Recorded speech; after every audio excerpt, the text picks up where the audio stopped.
Hi guys, welcome back to my channel. Today I thought I would sit down and film a Q&A video for you guys, and I've tried to angle the camera into our new front room so you can also see a little bit of that behind me. But there's a few reasons why I'm doing a Q&A today. One is I haven't done one for ages and I get a lot of the same questions over and over again, so I thought it would be nice to do that. And two, Jackson, our youngest, has just come down with the chicken pox, so he's off school. You actually might hear him or see him if he runs in. He's around, and I've also been like filming and editing other videos to go live next week during half term while the kids are off, so I feel like it's all going on. So I needed to do a video that wouldn't take loads of editing. I needed to be kind to myself or you wouldn't have a video. So this is what we're doing today. But I do have some juicy questions, so I do hope you guys will really enjoy it. This is the kind of thing I like to watch from other creators that I follow. Yeah, I would say subscribe, but normally I think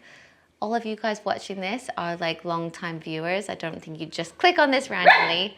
So thank you for subscribing. Let's get into the questions.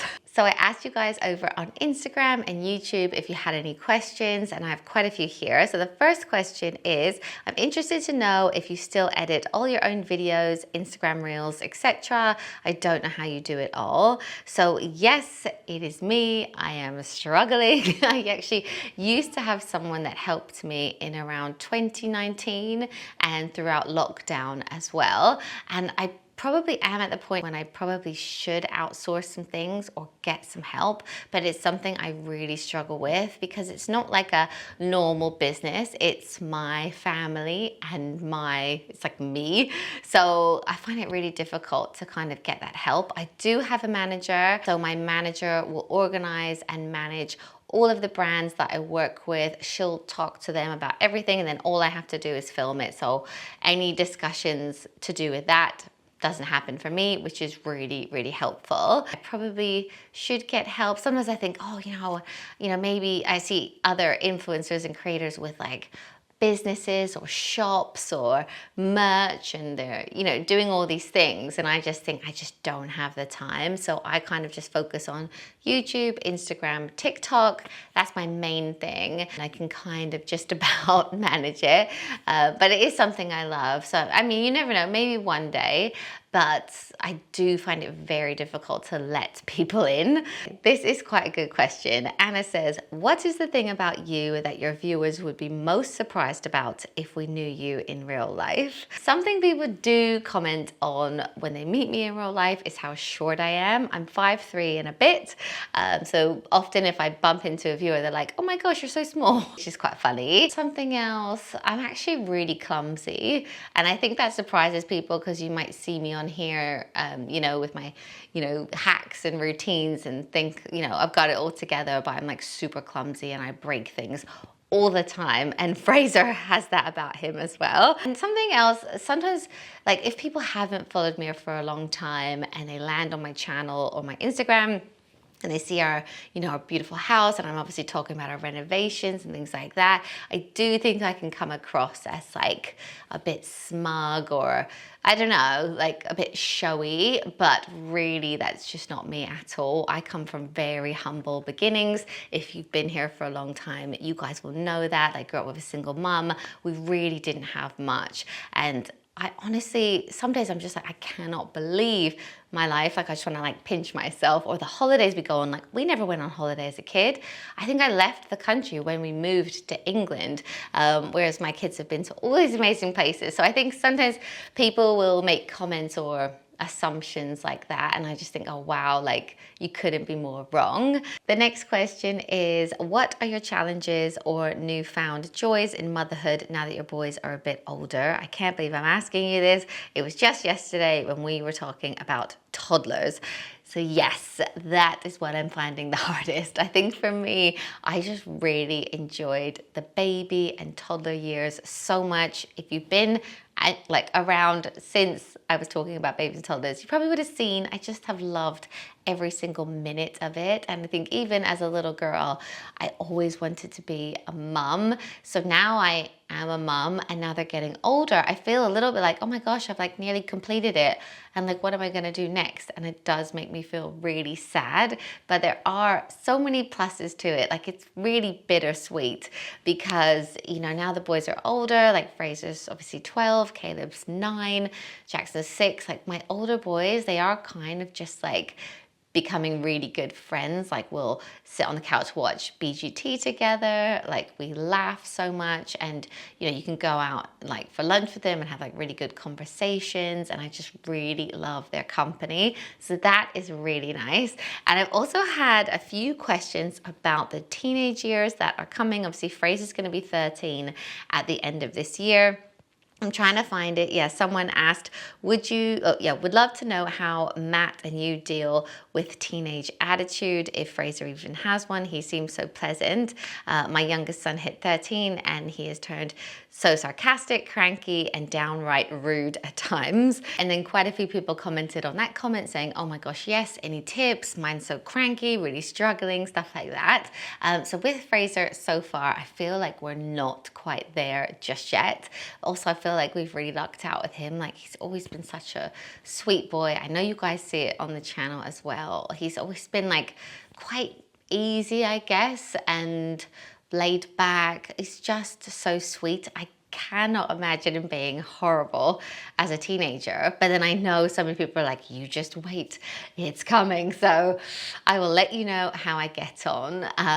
But yeah, something we do now that he's at a different school to his brothers and his term dates are slightly different.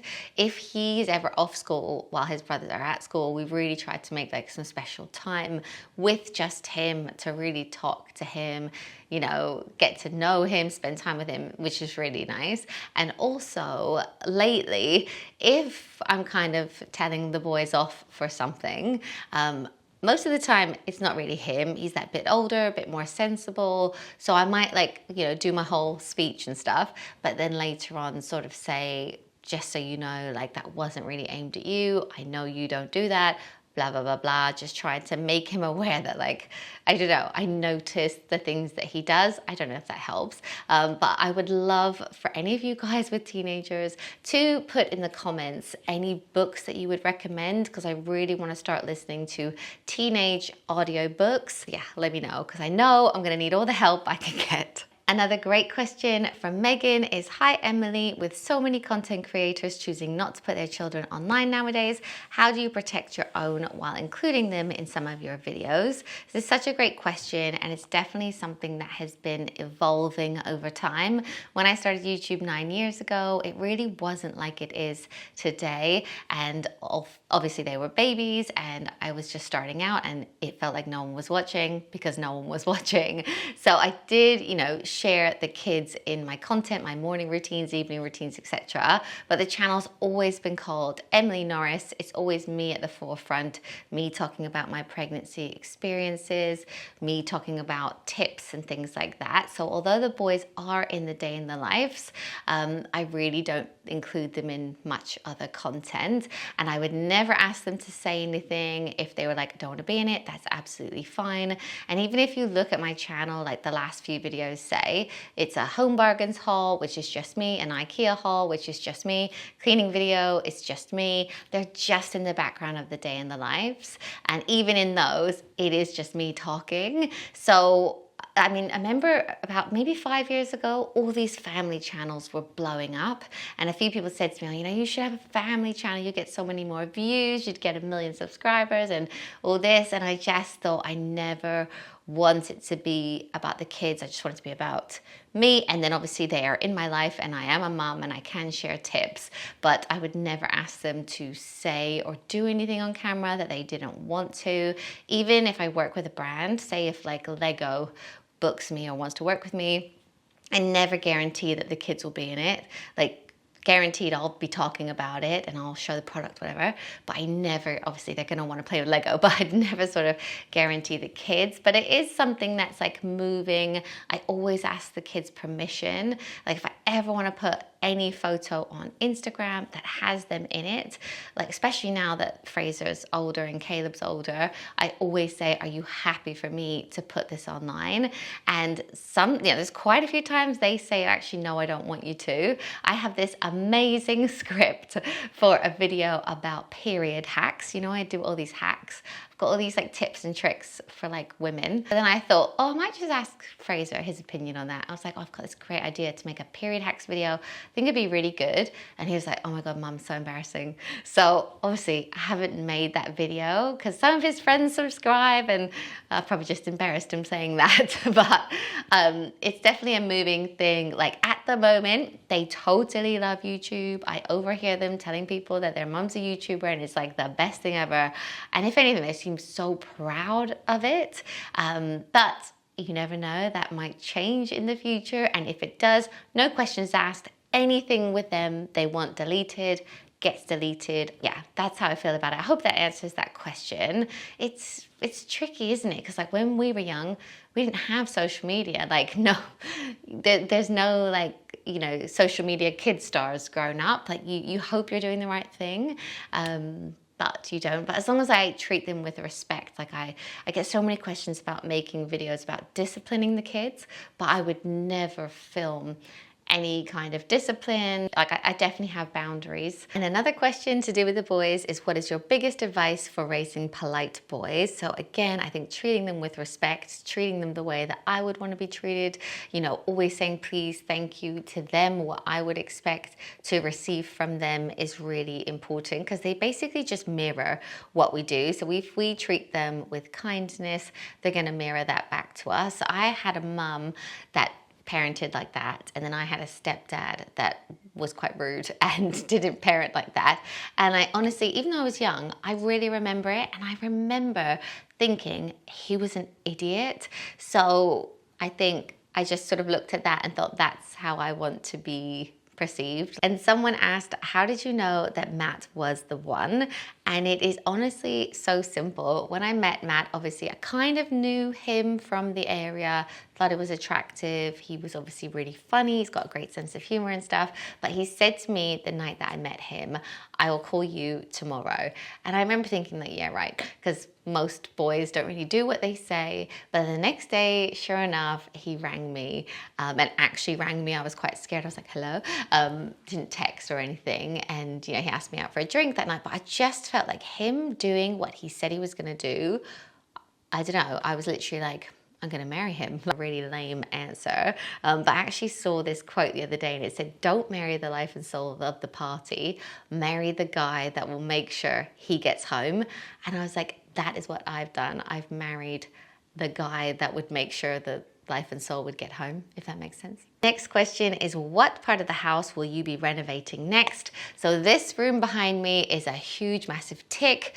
This took a little while to finish. And now next is my office, which I'm so excited about. Never actually had an office with walls. So it's very exciting. It's actually painted in there, but we haven't been showing much of it because I wanted to do like a big reveal. But the floor is going down in there very soon. And then once the office is done, we're moving on to the hallway and like staircase, that kind of thing.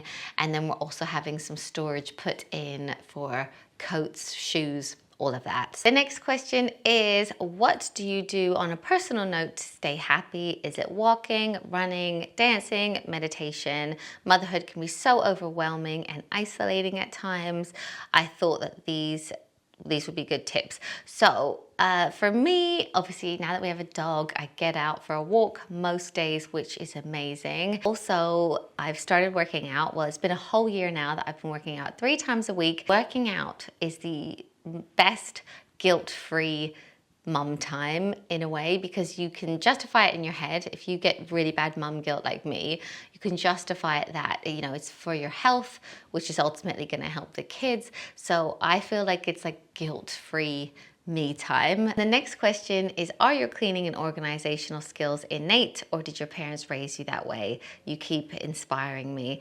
Thank you so much. I would definitely say they're not completely innate, because sometimes I really struggle to get motivated, to get up to clean, to organize something. I do find life so much easier when things are organized though. It's so easy to find things, and I think I'm obsessed with routines, because when the kids were really little and I felt like everything in life was like out of my control, it was a way of like pulling back a little bit of control by having those routines and knowing what was what, pretty much. So all of that really helps. And I think when I was younger as a kid, I had to learn to be really independent. My mum worked long hours. Me and my sister would like help out. She always gave us chores. We had to help with dinner. Like if she was working late, she would tell us how to make the dinner and stuff. And that actually helped us so much. Like she had us doing our own laundry at the age of 9. So I really need to get the boys to do it more, because I think, you know, as parents, it's so tempting to just do everything for them. But really, you know, if you're going to succeed in parenting, you need them to be self-sufficient as well. The next question is, hi Emily, I've been following you for 4 years. I have 3 boys myself and I love your positivity. What helps you stay grounded and raise your kids mindfully? I think I have always been quite a positive person, but definitely when they were little and when they were just little babies, I used to always think it must be so hard being a baby. You know, when they're just crying as a newborn and you're just like, ah. But I used to think, oh, it's so hard, like for them to tell us what they need and what they want. Imagine not even be able to communicate that. So I used to always think it was really hard being little. And I'm just so mindful that I only have an amount of years with them. I saw a saying once and it was like, your children aren't yours. They don't belong to you. They're borrowed, or it's like you're on borrowed time with them. Like if you think about, you know, we only maybe have them for 18 years. So aware of that, especially my eldest is nearly 13. So I keep thinking, oh, I've got 5 more years of him at home. I keep thinking of holidays that I want to book that he's going to come on. And the other boys as well. I'm just so aware that, you know, we only get this time. And sometimes I think it's hard to remember that, especially when you have like 3 kids, you have 3 small children, just constantly asking you for things. It can be really difficult to kind of zoom out and see the bigger picture. I also had a question saying, I love all your lipstick colors. What are your favorite ones? So I grabbed 3 that I've been wearing quite a lot from upstairs. So the first one is Charlotte Tilbury Pillow Talk. There's various different Pillow Talk shades. I really like all of them. I feel like it's the perfect like brownie pink for every day. So I really like Pillow Talk. I also recently got this lip pencil from Beauty Pie and it's called Caught Me. It's quite a pinky color. I'm wearing it right now, but I really like that one. And then another Charlotte Tilbury one that I've been loving is called Kissing. Again, it's a bit more of like a pinky brown shade. So yeah, I really like all of them, but I tend to put lipstick on and then put like a pinky gloss on top of it. And the next question is, what YouTube content do you enjoy watching to relax? This might sound weird because you said relax, but I love watching true crime. I'm obsessed with Bailey Sarian's channel. I watch all of her videos. Like she does like murder mystery and dark history as well, and I find it all really interesting. I also never miss a video from Stephen Bartlett, the Diary of the CEO. He gets guests on and interviews them, and they're always super interesting. I feel like I've learned loads about health recently from his podcasts, but also when it comes to business and just motivation and how to not procrastinate, things like that. I really love his videos, but you can listen to them as a podcast as well. So if you're ever like driving a long time in a car or often on a dog walk, I'll put my AirPods in and listen to them then. Yeah, just love all of his stuff. Someone else said, I remember when you bought faux beams for your kitchen. What happened? So we are still going to do that. You may have seen we got like a sample of foam wooden beams that we want to put on our kitchen ceiling,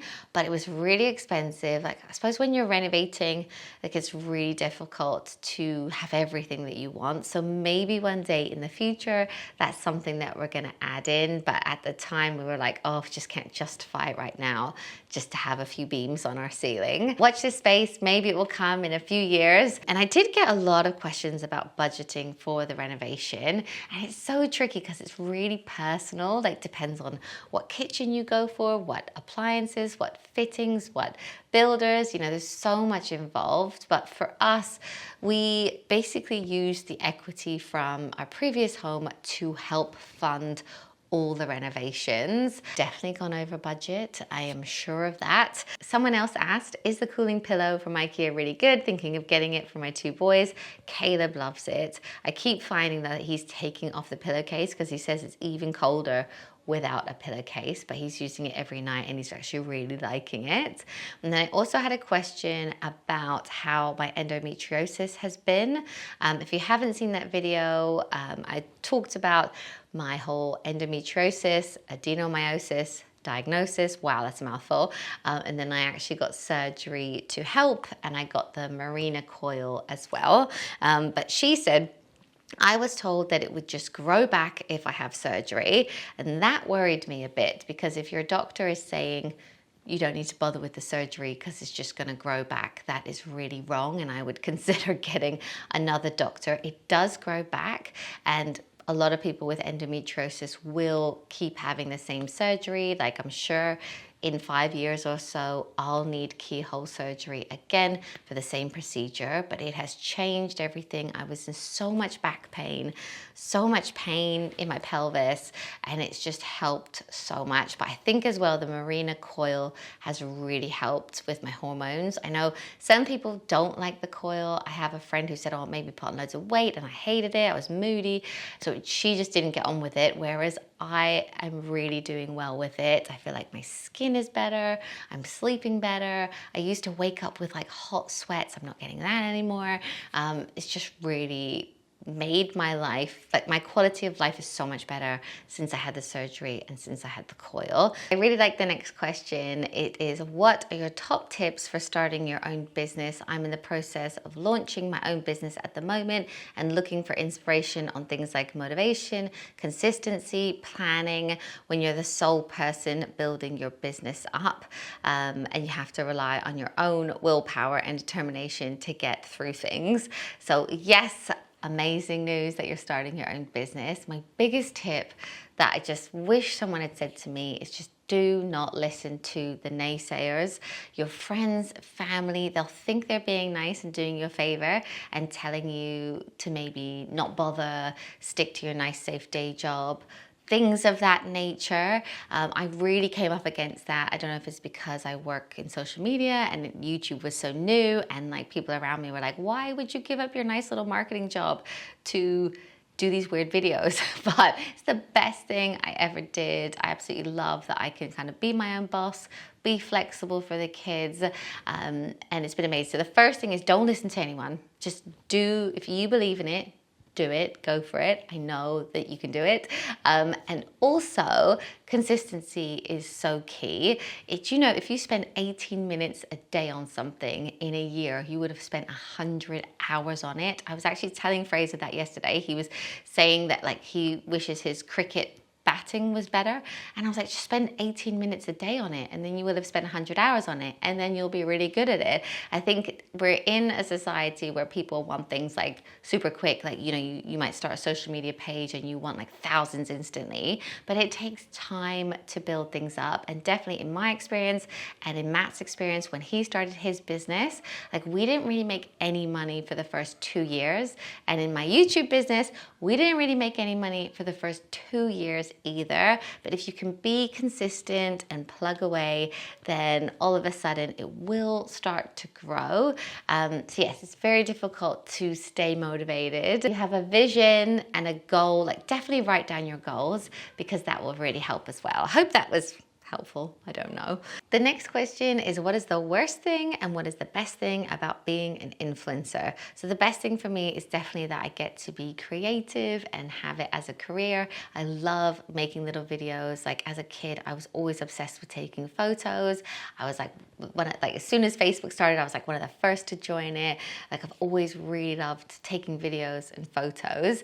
So it's amazing that I can do it as a job. And sometimes I'll share tips and hacks and then get lovely emails from mum saying, you know, that really helped me.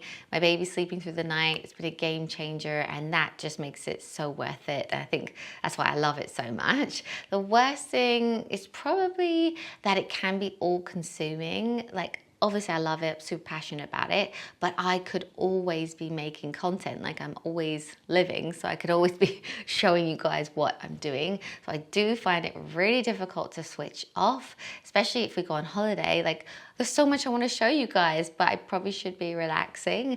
So that's difficult. It's kind of like a 24/7 thing, but I'm not complaining. Someone also asked, and I get asked a lot, where this necklace is from. This is from a place called Kirsty Lamarck. I love her jewelry. It's not like high street prices. It's a little bit more expensive, but I wear it, like cost per wear, I wear it a lot and I really love it. And someone also asked, how would you recommend going about booking your first holiday abroad for 2 adults and 2 kids? So from all the holidays that we've had, all the traveling that we've done, the one where I will properly truly relax a little bit is an all-inclusive package holiday. When we do self-catering, it's so nice, but I'm still, you know, having to make all the meals, snacks, clean up after everyone, do the dishwasher, do the laundry. Like it's like you're at home, but you're abroad sometimes. So although that is amazing and we still do those sometimes, the way that I actually fully relax is a little package holiday. So I would go onto a website, start having a look, put in your filters. So like say all inclusive. If you know whereabouts you want to go, obviously add that in. And then when hotels come up in your budget, definitely then cross-reference with TripAdvisor. Or of course, if you can get recommendations from friends, that is also really good. I also had loads of questions about if I'm going back to Canada anytime soon. So we don't have any plans at the moment, but it's definitely our turn to go there. So watch this space, I will keep you updated. And I did also get a few questions about holidays this summer. So we have booked all of our holidays and I'm super excited. We're going to Cornwall for 3 or 4 days, which is exciting. We've never been there, just because it's that bit further to drive, but we feel like the boys are old enough now, so we're going there, really excited. And then we're also going to Mallorca. We stopped there for just 1 day on a cruise last year and we loved it so much. We were like, let's come back here for like a proper holiday. So we're going to be doing that in the summer as well. And that's all the holidays that we have planned at the moment. But yeah, anyway, I think I'll end the Q&A here. I feel like it's probably quite long now, but ask me any other questions you have in the comments below and I will be sure to answer them in the comments. A few of you guys said that I'm one of the only YouTubers that still likes and comments back in the comments. So thank you so much and I will do my absolute best. But yeah, I guess that's it. Thank you so much. I'll see you in my next one. Bye guys.